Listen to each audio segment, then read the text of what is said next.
मधली दृश्य आपण बघतोय, जिथे अपघात झाला त्याची एक्सक्लुझिव्ह दृश्य सध्या तुम्ही एबीपी माझावर बघताय।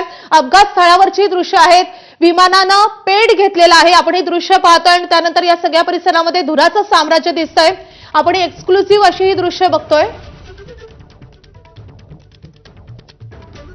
तर अजित पवार यांच्या विमानाचा अपघात झाल्यानंतरची दृश्य एबीपी माझाच्या हाती लागलेली आहेत। अजित पवार यांच्या विमानाला आता 20 मिनिटांपूर्वी अपघात झालेला आहे।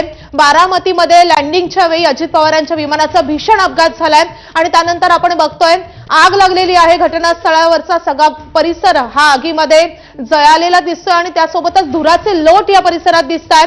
त्यामुळे या अपघाताची भीषणता आपल्या लक्षात येईल। तर यावेळी अजित पवार त्यांचे सुरक्षा रक्षक आणि वैमानिक विमानात असल्याची माहिती कळतेय। काही जण जखमी झाल्याचंही कळतंय, मात्र या संदर्भातले अधिकचे तपशील कळू शकलेले नाहीयेत। लँडिंगच्या दरम्यान हा अपघात झालेला आहे आणि ही दृश्य आता एबीपी माझाच्या हाती लागलेली आहेत। आपण बघतोय की गावाच्या बाहेर किंवा जवळपास हा अपघात झालेला आहे।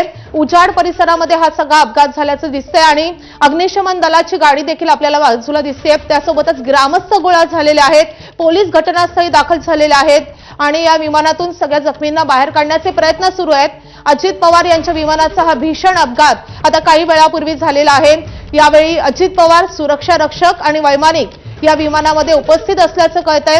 लँडिंग सुरू असताना लँडिंगच्या वेळी हा अपघात झाल्याचं कळतंय। बारामतीमधली आत्ताची ही सगळ्यात मोठी बातमी आहे। उपमुख्यमंत्री अजित पवार यांच्या विमानाला भीषण अपघात झालेला आहे।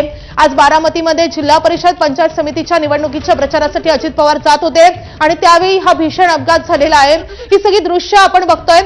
अगदी विमानानं पेट घेतलेला आहे, आजूबाजूला धुराचं साम्राज्य आहे, आजूबाजूचा परिसर जळून खाक झालेला आहे, आजूबाजूचे गवत झाडं यांनी पेट घेतलेलं आपण बघतोय, ते जळालेले आहेत आणि आता ग्रामस्थ गोळा झालेले आहेत, पोलीस घटनास्थळी दाखल झालेले आहेत, अधिकारी जमा झालेले आहेत आणि या सगळ्या जखमींना या विमानातून बाहेर काढण्याचे प्रयत्न सुरू आहेत, रेस्क्यू सुरू आहेत आणि आपण मागे बघतोय अग्निशमन दलाची गाडी देखील दाखल झालेली आहे। बारामतीमध्येच आज अजित पवारांच्या 4 सभा होत्या आणि त्याच निमित्तानं अजित पवारांचा दौरा होता आणि मुंबईकडून ते तिकडे रवाना झालेले होते। त्याच दरम्यान लँडिंगच्या वेळी हा अपघात झाल्याचं कळतंय, मात्र अपघाताचं कारण कळू शकलेलं नाहीये। विमानामध्ये त्यावेळी अजित पवार त्यांचे सुरक्षा रक्षक आणि वैमानिक असल्याचंही कळतंय।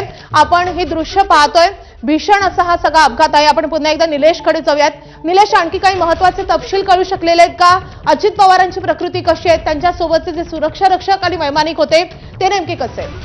अपघाताची तीव्रता ही प्रचंड मोठी होती। लँडिंग होताना हा अपघात झाल्यामुळेच सध्या ह्या संदर्भातले अजूनही अपडेट समोर येत नाहीयेत। पोलीस प्रशासन, आरोग्य प्रशासन सध्या घटनास्थळी पोहोचलेले आहेत आणि संपूर्णपणे या विमानामध्ये असणाऱ्या लोकांना बाहेर काढण्याचा आणि दवाखान्यापर्यंत पोहोचवण्याचे सध्या प्रयत्न सुरू आहेत।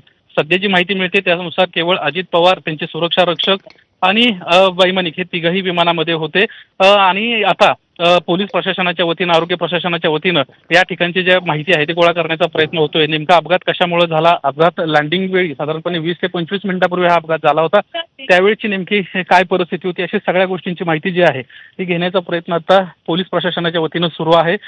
सध्या एबीपी माझावर आपण पाहतोय की अपघाताची व्हिज्युअल जे आहेत ते या ठिकाणी आलेले आहेत।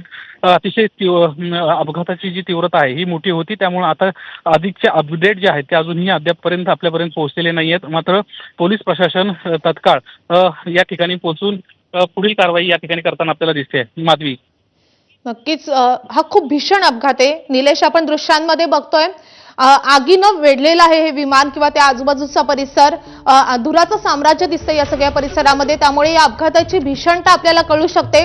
प्रशासनाकडून नेमकं काय कळतंय, हा अपघात किती वाजता झाला किंवा हा अपघात कशामुळे झाला या संदर्भात काही कळू शकलेलं आहे का? आणि अजित पवार किंवा जे कोणी या विमानामध्ये होते त्यांना आता रुग्णालयामध्ये हलवण्यात आलेलं आहे का, या संदर्भातले काही तपशील कळू शकलेत का? सातत्यानं आपण अजित पवार यांच्या कार्यालयाशी संपर्क साधण्याचा प्रयत्न करतोय। या ठिकाणी कार्यालय देखील ही सगळी माहिती सध्या घेताना प्रयत्न करते, मात्र अपघाताच्या बाबतीमध्ये जे अपडेट्स आहेत ते त्यांच्या वतीने देण्यात आलेले आहेत। हा अपघात झालेला आहे, त्यांच्या वतीनंच अजित पवार विमानामध्ये असल्याची पुष्टी देखील देण्यात आलेली आहे। त्यामुळं अधिकची जी माहिती आहे ती सध्या समोर येते। विमानामध्ये असणाऱ्या लोकांना आता दवाखान्यामध्ये तत्काळ हलवण्यात आलेलं आहे। संपूर्ण पवार कुटुंबीय या प्रकरणाची सध्या माहिती घेते. या प्रकरणी आपण खासदार सुप्रिया सुळे यांच्याशी देखील संपर्क साधण्याचा प्रयत्न केला, मात्र त्या देखील बारामतीमध्ये नाहीयेत. त्या देखील नेमकं काय घडलंय याची माहिती सध्या घेत आहेत. बारामतीमध्ये जर आपण पाहायला गेलं तर केवळ योगेंद्र पवार निवडणुकीच्या निमित्तानं त्या ठिकाणी होते.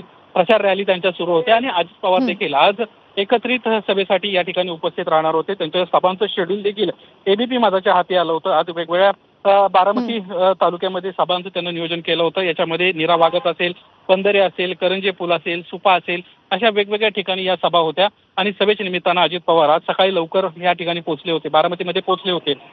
दुसरी महत्त्वाची बाब अशी आहे की या अपघातानंतर पोलीस प्रशासन, आरोग्य प्रशासन त्या ठिकाणी पोहोचलेलं आहे. अपघाताची माहिती त्या ठिकाणी पोहोचल्यानंतर तत्काळ जे अपघातग्रस्त झालेले आहेत त्यांना बाहेर काढण्याचा प्रयत्न होतोय.